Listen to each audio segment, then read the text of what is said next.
Ouah les gars. Oh, oh là. Oh la rafale de malade. Wow. Oh, je sais là.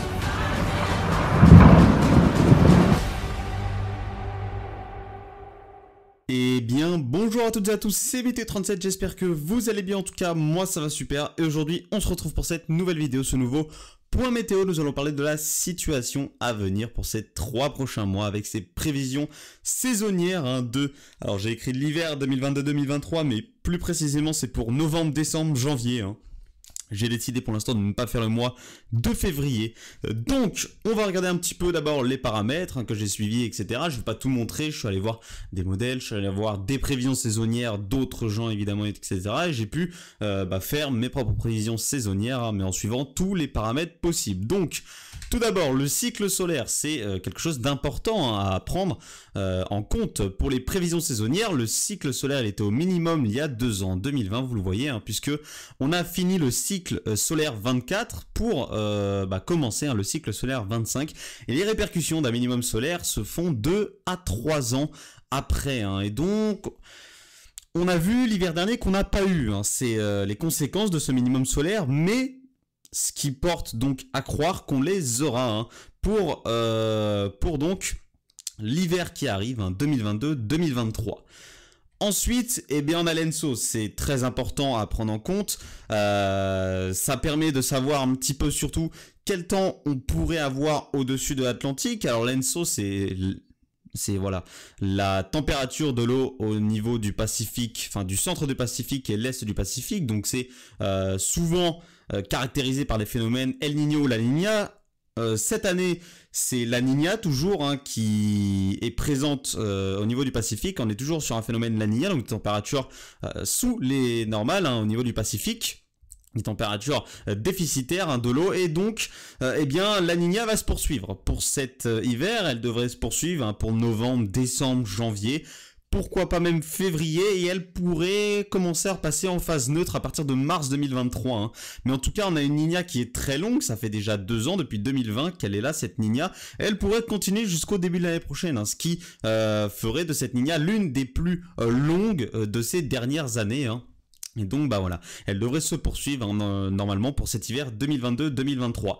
La Niña, le plus souvent, elle permet des remontées anticycloniques sur l'Atlantique Nord, et donc des régimes NAO- plus fréquents. Alors, ce n'est pas le seul paramètre évidemment, parce que si ce n'était que la Niña qui faisait ça, on aurait eu ça pendant 3 ans de suite. Or, ce n'a pas été le cas. Ce n'est pas le seul paramètre à prendre en compte. Déjà, il faut regarder les températures de la Niña.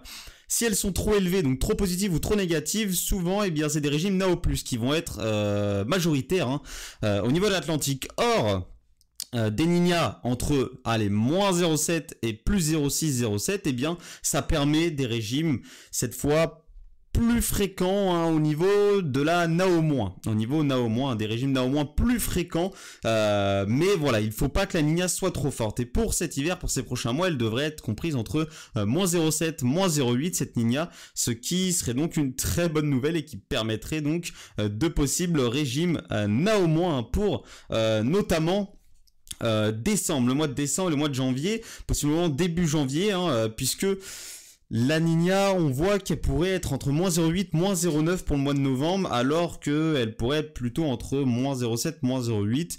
Alors une Niña un petit peu plus au-dessus, mais pas trop forte, c'est aussi évidemment des régimes NAO- majoritaires, des remontées en tout cas anticycloniques sur l'Atlantique qui peuvent être assez fréquentes pendant l'hiver. Donc c'est le cas pour cet hiver 2022-2023 avec une Niña qui ne sera pas trop forte. Voilà. Ensuite, on a la PDO. La PDO, c'est pas un paramètre très important. Ça fait quand même partie des paramètres majoritaires à prendre en compte. Cette PDO, plus elle est positive, plus on va avoir de régime NAO+, au niveau de l'Atlantique Nord. Plus elle est négative, plus on a de chances d'avoir des régimes NAO- au niveau de l'Atlantique.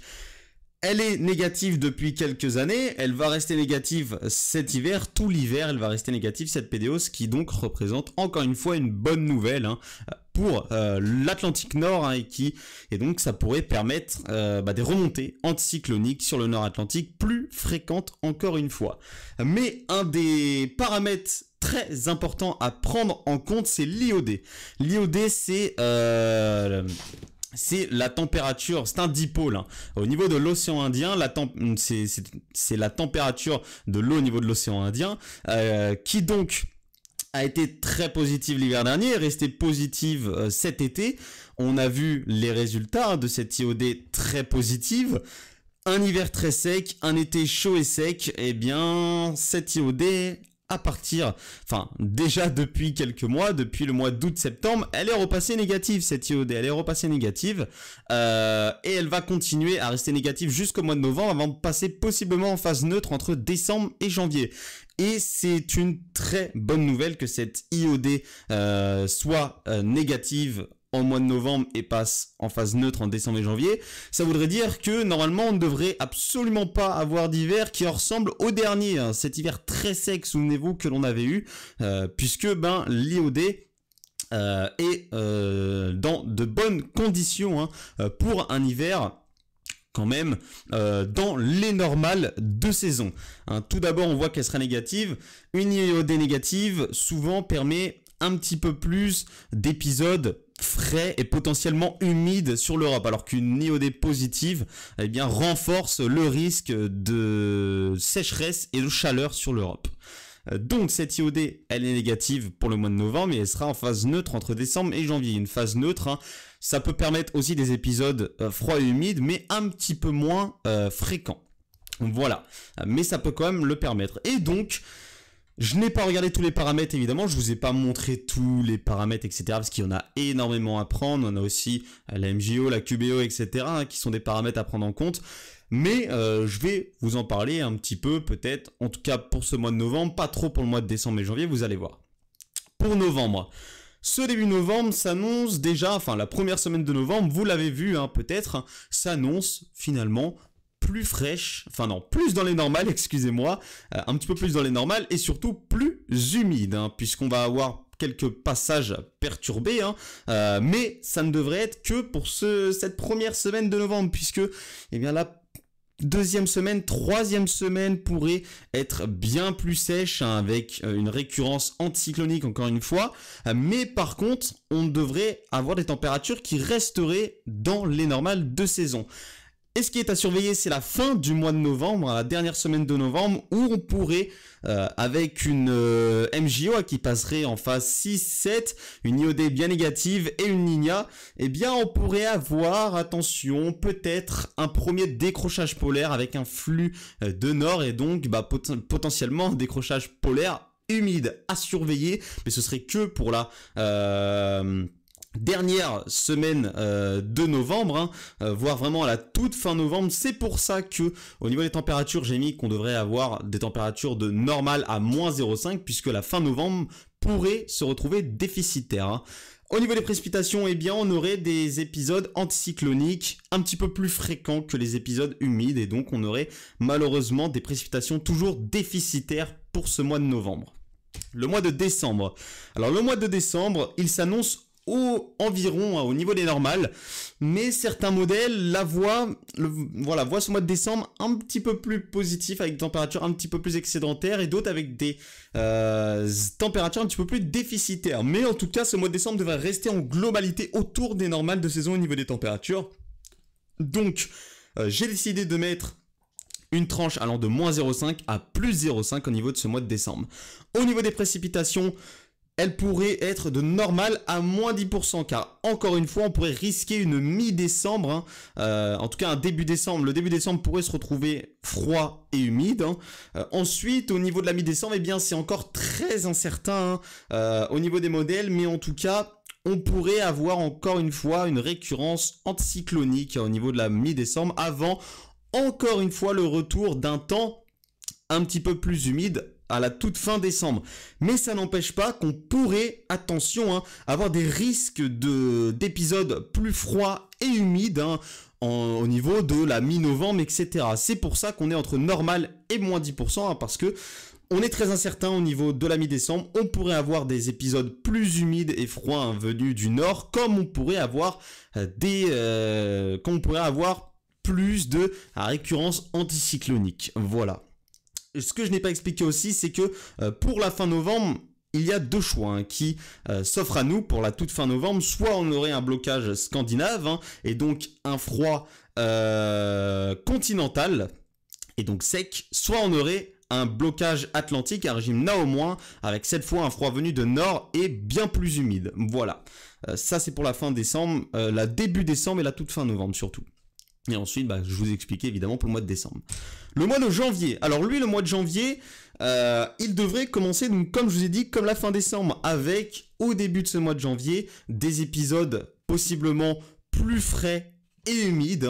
Alors, on surveillera évidemment tout ça, ça pourrait changer au niveau pendant les mois qui arrivent. Évidemment, janvier, c'est le mois le moins fiable de ma prévision saisonnière, évidemment. En tout cas, les températures devraient se retrouver dans les normales ou à plus 0,5. Pourquoi? Parce que à partir de la deuxième partie de janvier, on pourrait avoir le retour d'un flux beaucoup plus zonal, avec donc ce flux d'ouest qui est souvent dans les mois d'hiver, entre décembre, janvier, un petit peu plus doux que la normale, voilà, sans gros excédents, et donc possiblement avec le retour de ce zonal en deuxième partie de janvier, on pourrait avoir des températures un petit peu plus positives que les normales. Mais par contre, au niveau des précipitations, on serait entre les normales à plus 10%, puisqu'avec l'arrivée de ce zonal en deuxième partie de janvier, ainsi que ce début janvier potentiellement plus frais et humide, enfin un petit peu plus frais, mais surtout plus humide, on pourrait avoir un excédent de précipitations qui pourrait aller jusqu'à plus 10%. En tout cas, ce mois de janvier finirait au niveau des températures dans les normales ou avec un petit excédent de plus 0,5, entre les normales à plus 0,5, et au niveau des précipitations, il finirait dans les normales à plus 10%. Donc, une bonne nouvelle pour ce mois de janvier avec des précipitations qui pourraient se retrouver excédentaires. Voilà. Merci à tous d'avoir suivi ces prévisions saisonnières pour ces 3 prochains mois. On verra bien évidemment sur le fait si ces prévisions vont se vérifier. En tout cas, elles vont probablement changer dans les prochains mois. Peut-être je vous referai un point météo, une prévision saisonnière, excusez-moi, fin novembre pour décembre, janvier, février, puisqu'on sait que elles peuvent changer dans les prochaines semaines ou au cours du mois de novembre, etc. Je vous tiendrai au courant. En tout cas, merci à tous d'avoir suivi ces prévisions saisonnières. On se retrouve très bientôt pour un nouveau point météo. C'était Météo 37. Bye tout le monde.